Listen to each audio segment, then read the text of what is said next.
Hello, my name is Sonia and welcome to my channel. Today we are going to talk about how to count stitches.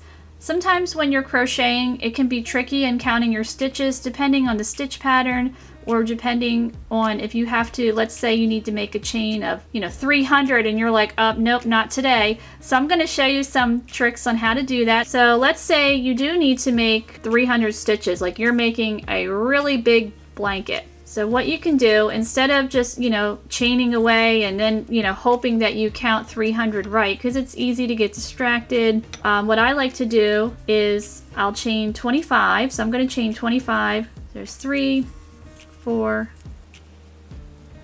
So I have 23, 24, and 25. So now I've made 25 chains. Now what I like to do is I'll do one more. So I'm going to have 26. So now I have 26 chains.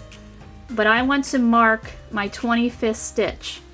So what I like to do is I'll just take usually a scrap piece of yarn to use as my stitch marker. Now if you have actual stitch markers, then of course feel free to use them. But I prefer to use these. It's cheap, it's easy. I actually save these scraps that I have and just keep them in a little container.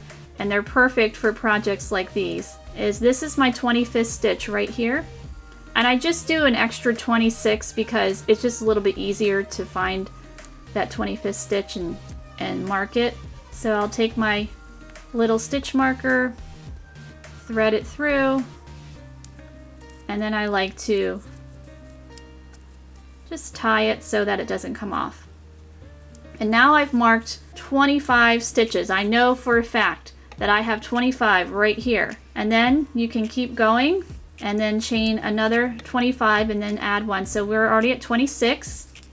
So 27, 48, 49, 50, and then I'm going to do one more, 51. Then I'm going to do the same thing. So let's say you don't have scraps of yarn, you don't have stitch markers, you can use a safety pin. And I've done that before too. For some reason I didn't have a bunch of scraps of yarn laying around, which is really unusual for me, but hey, it happens. So I'll just stick my little safety pin in there, and that's stitch, actually it's number 50, but if you're just counting 25, you'll know. So when you spread this out, this is your first set of 25, your second set of 25, and all together that makes 50. So now you know this is definitely 50 stitches. And then you would just keep on doing that. Do your next 25, then you have 75. Your next 25, then you have 100. Then guaranteed I have 100 chains. Your pattern is going to be correct, because if you start off with the wrong amount, your chain is your foundation, and if your foundation isn't strong, isn't right, then it's just going to throw off everything and just cause you a lot of frustration, and you're not going to want to go back and chain 300 chains again. Like, you're just not going to want to. So I just find this trick to be handy in doing that. This trick also works well, and let's say you made a blanket. Now some blankets call for foundation stitches, which is easy. Then you've already started your stitches, but you could use this technique with foundation stitches. Let's say you do have to chain or work 300 foundation single crochets. It's a lot. It's pretty, you can easily forget where you are. So you could do the same thing. Do 25 foundation single crochets, mark your stitch. 25 more, mark your stitch, until you know that you have the correct amount. It's just a little bit of a helpful hint. It's pretty easy, and maybe you've already done it, but I'm always, you never know, might help somebody out. And then you can also do the same thing if you are, your blanket is, the body of your blanket's done, and then all of a sudden now you need to work the border. And I have worked blankets where they'll say, okay, now you need to chain, or you need to work 400 single crochet around your border. And if you don't have those 400 single crochets, the whole border is going to be thrown off. So this technique really, really comes into play. It really helps you out. So I'll, mark my 25. So I'm going to have a lot of these little strings, but then I'm going to know, hey, I've got 400 stitches and my project is going to be right. My border is going to be on point. It's going to look great because I took the time to make sure I had the right count. All right, so that's one trick you can do. Some stitches, like I said, can be hard to count. So right here, I have worked slip stitch, and slip stitch is notoriously difficult sometimes to figure out where to work. You don't know, is this part, this stitch right here? And you know, some patterns might call for that, but let's say a lot of times when you're working slip stitch, you're just going to work in the back loops. So I just finish this row here, and then if the pattern would say chain 1, turn, and work in the back loop, you know, you don't know where the loops are. They're all over it's hard. There's loops everywhere. So another trick that you can do to help you count your stitches, know where you are actually, you know, how to read your stitch, is I like to turn it like this. Then you can see the tops of your stitches. These are your working stitches. Because if it's laying flat, especially with this stitch, you know, there's a whole bunch of those stitches, and it's just difficult to see where you need to work. So if you turn it towards you, then all of a sudden it becomes a whole lot clearer. So let's say the pattern calls for you to work in the back loop. A trick I like to do is I'll just put as I turn this, and I can see this loop here is my back loop. This loop here is my front loop. So now you know with this stitch, this is the back loop, this is the front loop, and that's for this row. This row's already been completed. So now you need to chain 1, you need to turn, and you need to work in the back loop. And you're looking at it and you're like, okay, is this the front loop here? Is that the back loop there? You're not sure, because this stitch can be tricky. So before you even turn, I've already chained 1.